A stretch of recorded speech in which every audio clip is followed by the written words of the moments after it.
Here is le seul et unique, the one and only Steve Harris. We are speaking with British Lion and, of course, Iron Maiden bassist Steve Harris. Of course, the band is coming through Canada, 5 shows in Toronto, Waterloo, Ottawa, Quebec City, and my hometown of Montreal. Steve, an absolute pleasure to talk to you. I have followed you for so many years. Just a great thrill to get you on the phone. Yeah, it's great to talk on here, mate, as well. Cheers, mate. Cheers. So let me ask you here. You are, of course, in one of the biggest bands in the world, Iron Maiden. What compels you to get out on the road in a more intimate setting with the band British Lion? I know people think I'm mad, but I actually really enjoy it. I mean, I just love playing the smaller places, and I knew the guys from years ago in the 90s anyway, and I did loads of stuff with managing them and writing stuff with them, and when they folded up, I was a bit gutted, really, that some of those songs weren't going to get to see the light of day, so I thought, you know what, the only way to do it is to actually join the band and get it happening again and get out there, and so that's what I did, and I'm glad I did, because like 6 years along the line, you know, we've done quite a bit of touring around Europe and stuff, and, you know, it's just been really fun, but we just have to cram everything in around Maiden, because Maiden is, you know, takes precedence, and so it should. Yeah, it really should. Going back to about 2016, you had told reporters that you were recording every show or a lot of the shows for a possible live album. So 2 questions. First of all, will you be taping the Canadian run? And is a live album still on the burner? Yeah, we still want to put a live album out, but, you know, what happened really was basically, I mean, I should probably shouldn't have said in interviews that we're going to put a live album out, but I really thought we were, but, you know, I thought I had time to do it, but then some stuff came along which was, you know, decided to do stuff for Maiden, and as I said, it always takes precedence, and it will always do that, so, you know, Maiden's the most important thing, and so I had to just divert onto that and deal with that, and that was it, and so basically we've ended up doing some tracks first, you know, second studio album. So looks like we may well put out the second studio album before a live album gets out there. So yeah, we will, in answer to your question, we will record this tour as well. And then it'll be even more work because I'll have even more shows to go trawl through and, for, you know, this and that and the other. But I don't know, maybe we can try and use a song or something from each of the tours we've been doing or something like that. I don't know, we'll see. But certainly still a live album will be out at some point. But as I said, it just was one of those things. I really thought I had a block period of time to do it, and then all of a sudden I didn't. So, but it is what it is. You know, this is what happens, and Maiden has to come first. Always will. Always will, as it should. Talk to me about the creative process for you going into a British Lion album. Is it the same in terms of the writing and the vocal style and the bass playing, or do you want to really, on purpose, try something different and either spread your wings or just be different to be different? No, it's just a natural difference anyway, because you're working with different people. So I just, you know, I've always done that anyway, played whatever the song needs and or whatever the song doesn't need in some cases. With Maiden or with British Lion, and so it is what it is. And you're writing with, you know, different people, and you know they're different ideas and different styles to the table. So it is what it is. And as soon as you start working with something or somebody outside of Maiden, we'd never use it in Maiden, because some people say, "Oh, why don't you, use that song in Maiden? It could have been used in Maiden." Well, no, it couldn't, because it was written, you know, with or by other people. So as soon as it happens, it's not invaluable for the table for Maiden. Right, which makes sense. Talk to me quickly about this Canadian tour.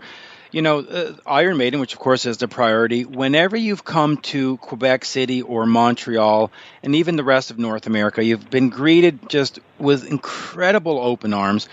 What has the city of Montreal and the province of Quebec meant to you, both personally and, of course, professionally? And then just talk to me a little bit about coming here and presenting British Lion to these audiences. Well, I love that up that way. I just love the crowds up there. I love the place. You know, I must be totally honest, and people in Montreal won't like me for this, but I actually, you know, Quebec City is actually one of my favourite cities in the world. But you know, I like Montreal too, but Quebec is just, I don't know, it's just got something that I just fell in love with there. But the people in the Quebec province, audience-wise, have just always been fantastic to us, and hopefully they'll be fantastic with British Lion too. I don't see why they wouldn't be. It's putting our toes in the water, playing outside of Europe. Europe been building up an audience, but even when we very first played and went out as a band, we never knew what to expect because it's a totally new band at the time. You just don't know. You can't. There's no guarantees that you're going to get even people in or whatever, and it's no different now. Really, we're playing new countries for the first time, and we've got to go out and prove ourselves.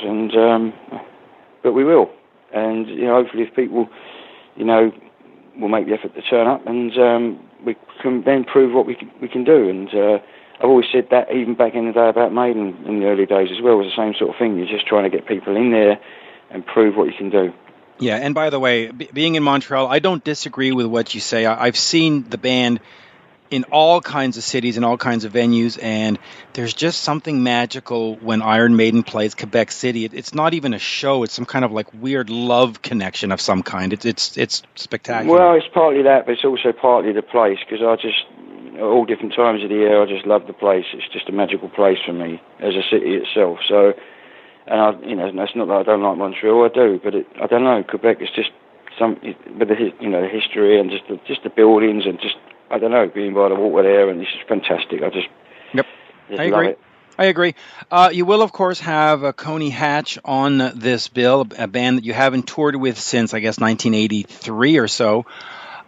Talk to me about inviting them on this bill, and what do they bring to this package? Well, I'll be totally honest. Obviously, when we put in the toes in there, and I said, Andy's a good friend of mine, so, I just was totally honest with him, and I said, look, I don't know what we're going to pull, but I know what you can pull, to a certain degree.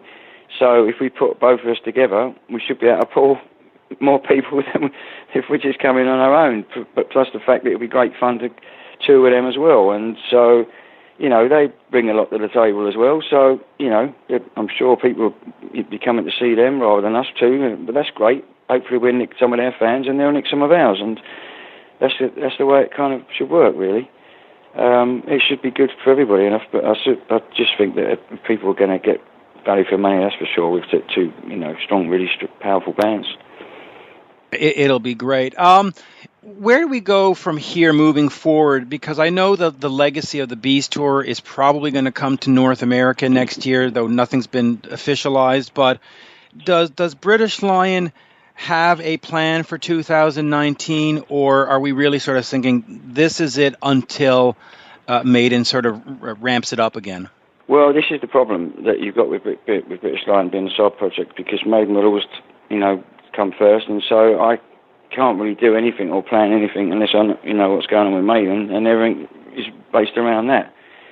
So this is why, it's great to be able to grab the chance now to do some shows, because, if Maiden's going to be busy in the future, which it will be, you just got to manoeuvre things around and do things after that. I mean, a couple of tours ago, I did a tour in Europe with Maiden, and literally the day after, I went into a rehearsal, and then the day after that went straight out into the British Lion for 5 weeks. But you have to grab the chance, because if you get offered stuff and there's the time available to do it, you just have to do it, really. Otherwise, you could go a year without playing. I mean, the last time I played with British Lion was in February. I did the Monsters of Rock cruise, which is again a first for me because I never played that sort of thing before, so it was great. And so it's been a while. But obviously I've been, playing it all through the summer with Maiden. But it's been a while. So if Maiden's going to be busy in the future, which I can't talk too much about, but it will be busy, that's all I can say. So I'll just have to do things based around that. Yeah, and that'll be great. We, of course, talked about a second album. What is sort of the plan to release that? Is there a release date? And also, is it like that's the second album when we're done, or do you see there being a third album and a fourth album? I mean, is this something that you want to continue for another 5, 10? Yeah, there'll be a third album. I mean, we've already got material for started material for a third album, so there will be a third album. Again, it's just a question of fitting it in.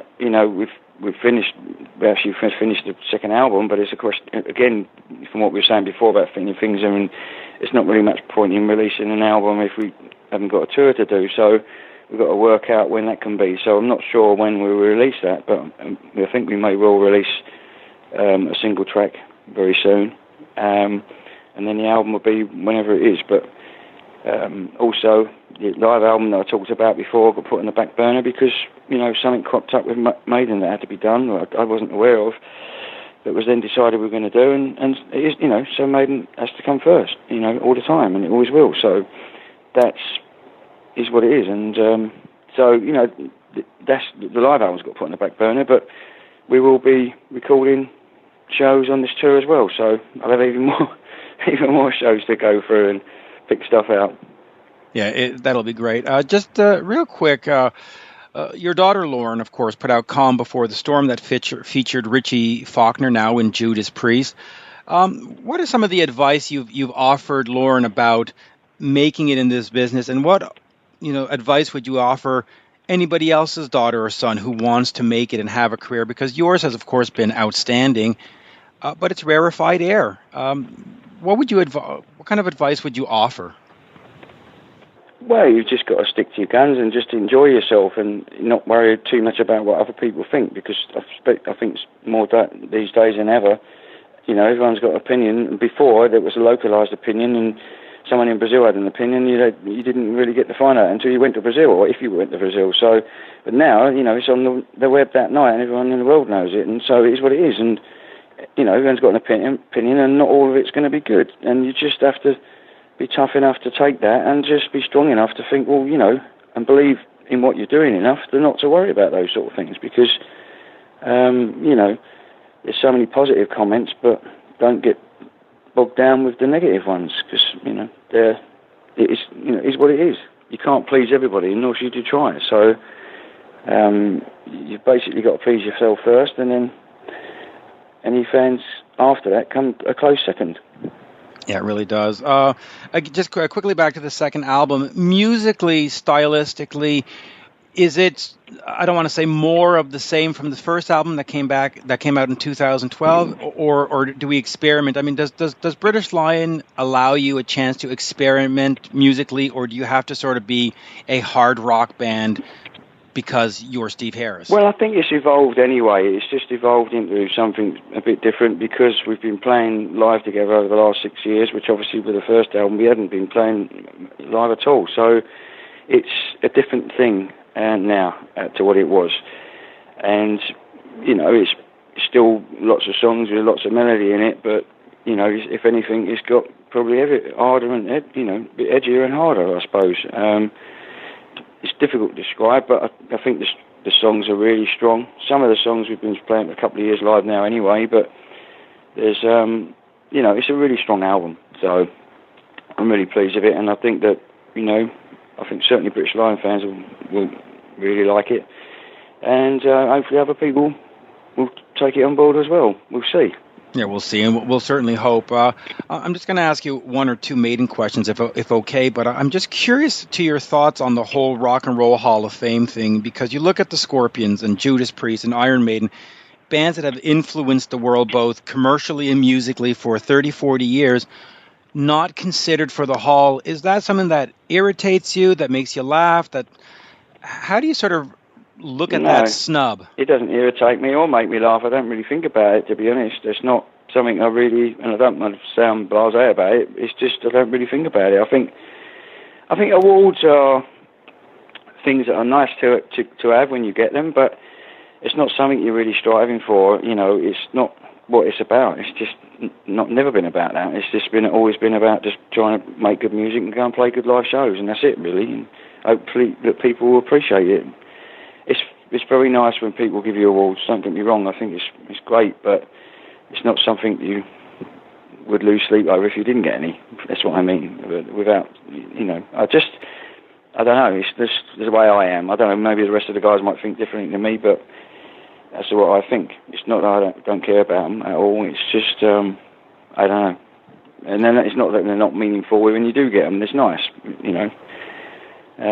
But I certainly don't worry about it or anything like that, I think other people are the ones that sort of make a bigger deal out of it than us, about whether we got one or not, you can't worry too much when you're in the middle of, South America in front of 65 to 100,000 people playing. At that point, it seems somewhat irrelevant whether you're in or not.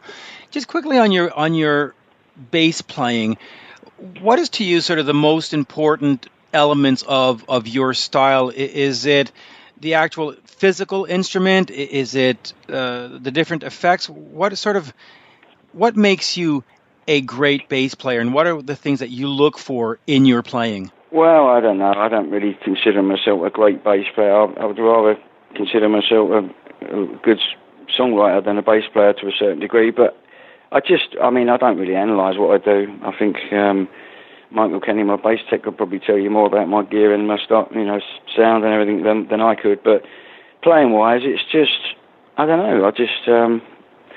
I suppose it is a little bit different to the way people play, because that's what everyone tells me. But to me, it's totally natural. So I don't think too much about it really. I just play the song naturally the way I play it, and it's not like a technique I've sort of tried to perfect or anything like that. It's just been a very natural thing for me. People going about the gallop and all that, but that just evolved in 2 or 3 songs that early on, or whatever, and became the thing that people sort of aligned with me. But I don't know. I don't really think too much about it. I don't think it's a good thing to analyse what you do or your style, really. So it's just more of a natural thing. And here, just before we wrap up, because I know we only have 20 minutes, when you look at bands, any bands, you always talk about how the lead guitarist is important and the lead singer is important, and so on and so forth. But for Iron Maiden, other than Bruce and of course yourself, and Rod Smallwood has been an incredible part of the band and then the career. What has Rod brought to the band, and talk to me a little bit about the loyalty to him, because bands change managers sometimes like they change socks. What's he meant to you, both professionally and personally, and why is he as important as you or Bruce?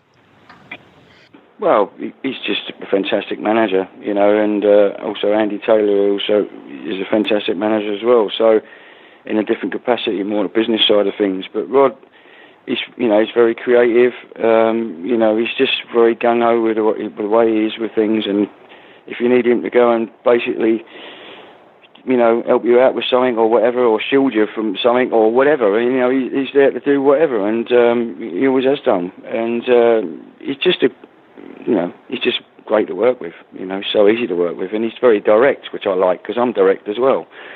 So, but sometimes, we can be direct to each other, and people think we're having an argument or something like that, and but it's not. It's all positive thing of trying to get to where we need to be.